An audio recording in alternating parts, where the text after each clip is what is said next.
السلام عليكم ورحمة الله وبركاته. ازيكم حبايبي متابعين قناة شيري؟ النهاردة هنعمل وصفة لذيذة حلوة جميلة جدا. هنبدأ في الوصفة بتاعتنا على طول. خلاص انا بس قبل ما نبدأ في وصفتنا لايك وشير وسبسكرايب وكومنت جميل منكم.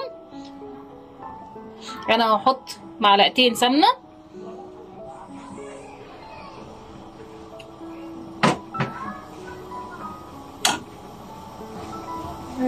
خلاص هننزل عليهم بايه؟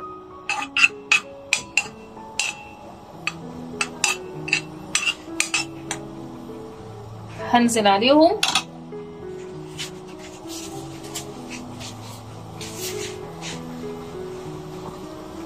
بحبة خضار. الخضار ده عبارة عن ايه؟ جزر مبشور، فلفل مبشور.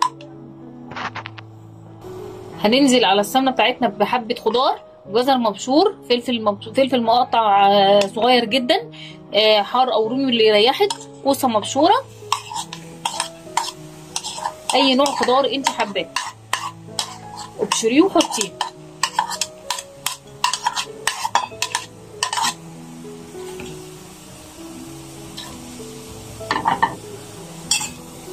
هنشوحه، وهو بيتشوح هحط له ايه؟ هحط البهارات بتاعتي، فلفل اسمر، كمون،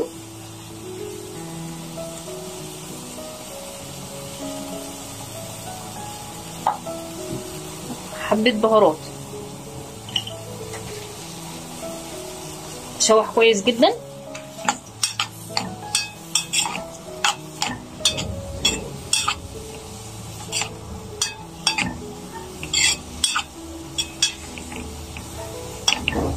عايزاكم تدعوا لي دعوه حلوه كده منكم.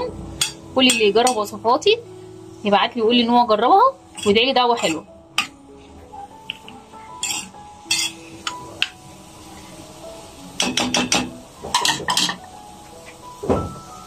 هننزل على الخضار بتاعنا بايه؟ هنزل بحبه فريك. انا كنت نقعاهم كده شويه.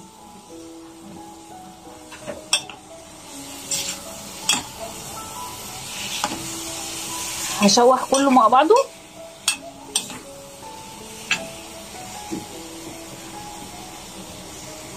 هنحط الملح بتاعنا،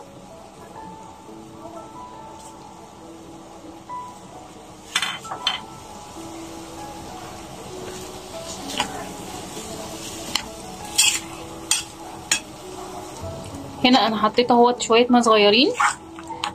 هغطيه بقى واسيبه يستوي مع نفسه شويه، يشرب الميه اللي انا حطيتها دي، ونرجع نكمل.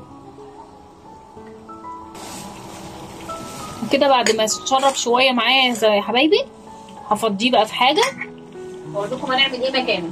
نفس الحله بتاعتنا هنعمل فيها حاجه. مكان الفريك بتاعي اهو. هنزل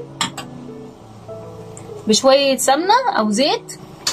معلش يا حبايبي الكاميرا مهزوزه، ثواني. كده انا حطيت شويه سمنه وحطيت عليها بصل جوانح، بصلايه واحده جوانح. خلاص هسيبها بقى تدبل كده في السمنه معايا ونكمل مع بعض. انا عملت مكان الفريك اللي احنا عملناه. وكده البصل بتاعي يا حبايبي بعد ما اتدبل هنزل بالكفته عليه. هشوحها بس عليه كده تشوح.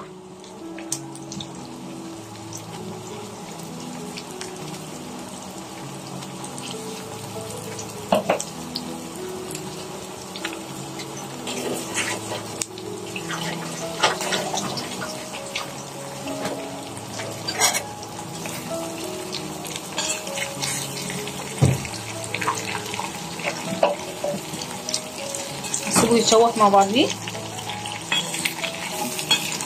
عشان ياخد نكهة البصل معاه.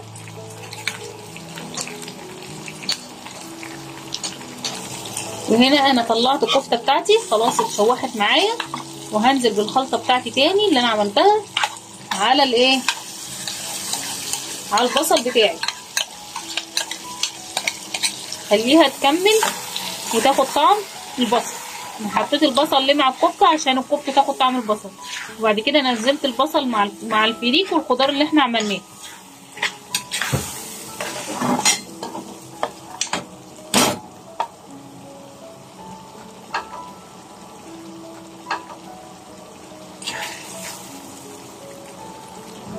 هنعمل ايه بقى كده؟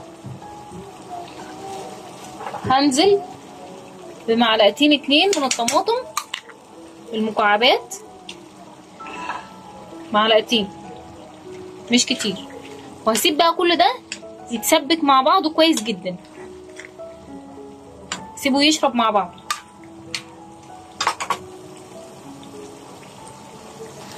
كده الخلطه بتاعتي بعد ما خلصت خلاص واتسبكت كله مع بعضه خلاص. هعمل ايه؟ هفضيها في الطواجن واقول لكم هنكمل هنحط ايه تاني. وكده بقى انا حطيت الكفته، طلعتها وقطعتها مكعبات زي كده وحطيتها على وش الطاجن بتاعي، وعملت الطاجن التاني زي كده اهو خلاص، وهدخلهم الفرن. خلاص الكميه اللي انا عملتها عملت لي طاجن كبير وطاجن صغير، هدخلها الفرن واطلع وارجع لكم. وكده الطواجن بتاعتي خلصت يا حبايبي. انا حبيت بس اوريها لكم بعد ما خلصت. طاجن الفريك بالكفته.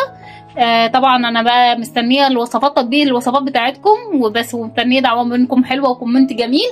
يلا بقى اسيبكم في رعايه الله واشوفكم في فيديو جديد. بس قبل ما نقفل الفيديو بتاعنا ما تنسونيش في لايك وشير وسبسكرايب، واتمنى منكم كومنت بدعوه جميله حلوه زي قولكم بالبيضه. اسيبكم في رعايه الله، مع السلامه.